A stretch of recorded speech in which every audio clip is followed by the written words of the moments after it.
Have you ever felt like you were drowning in a relationship, even though on the surface everything looked fine? Like you were a puppet in a story you never agreed to be part of? Toxic people rarely control you with yelling. They do it with whispers, subtle manipulations, carefully chosen words that wrap around your mind like invisible chains. And the scariest part? You often don't realize it until it's far too late. In today's episode, I'll reveal 7 psychological tricks toxic people use to gain control of you, and more importantly, how to recognize them before they consume your sense of self. Let's begin. First, gaslighting, making you doubt your reality. You say, "I remember exactly what you said. It hurt me." They respond, "I never said that. You're imagining things." This is gaslighting. It's a psychological manipulation where the abuser denies facts, memories, or feelings until you start doubting your own sanity. You begin asking yourself, "Am I too sensitive? Maybe I overreacted. Maybe I really am the problem. Why does it work?" Because when someone constantly rewrites your reality, you lose your footing. And a person without solid ground is easier to control. Second, silent treatment. Punishment through absence. No messages, no eye contact, no response. The silent treatment is emotional punishment disguised as space. It's designed to make you feel anxious, desperate, and eventually obedient. It's not a break to cool down.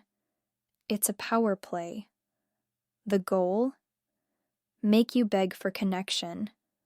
And once you do, the balance of power shifts in their favor. 3. Hot and cold. The emotional roller coaster.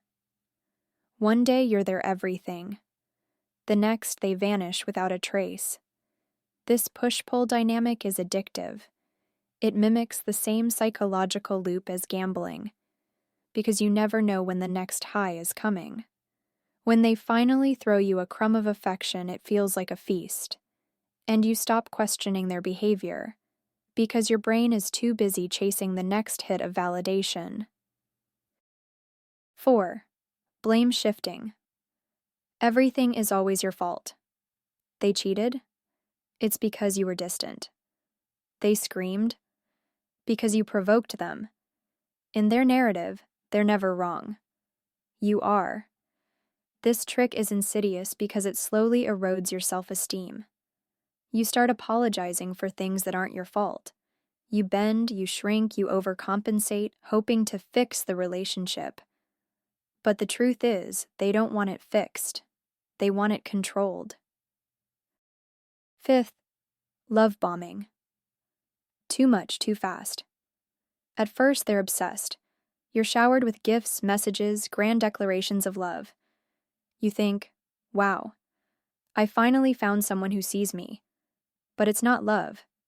It's a setup. Love bombing is used to create a false sense of intimacy. Once they've hooked you emotionally, the mask starts to slip. The warmth fades, and you're left craving the version of them that never truly existed. Healthy love builds slowly. Toxic love explodes fast and burns everything in its path. 6th, isolation. They don't understand you like I do. They plant little seeds of doubt. Your friend is jealous. Your family always judges you. You're better off without them. Suddenly you're alone. You've stopped confiding in others, and the only voice you hear is theirs. That's exactly the point.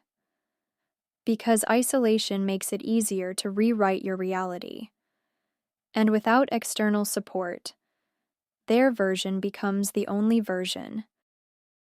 7. Emotional debt.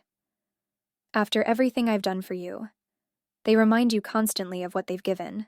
Time, attention, money, second chances. But it's never gratitude they want. It's leverage. They use emotional debt to guilt you into staying, into forgiving them, into giving more. Every kind thing they once did becomes a weapon, loaded with expectations and entitlement. You feel trapped between guilt and obligation. But love isn't a transaction. You don't owe anyone your peace. So what now? If you recognized any of these tactics, I want you to know. You're not weak, you're not naive, you're human. And toxic people are masters at spotting empathy and twisting it into submission. But here's the truth.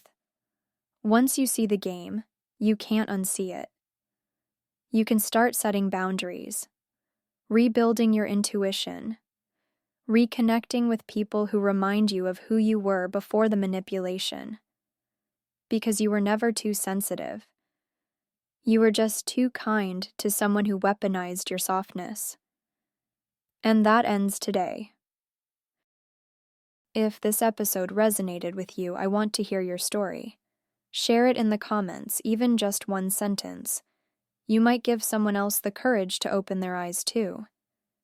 And don't forget to subscribe to Decode Love for more deep, honest conversations about relationships, self-worth, and emotional healing. Because love should never feel like a battlefield. It should feel like home.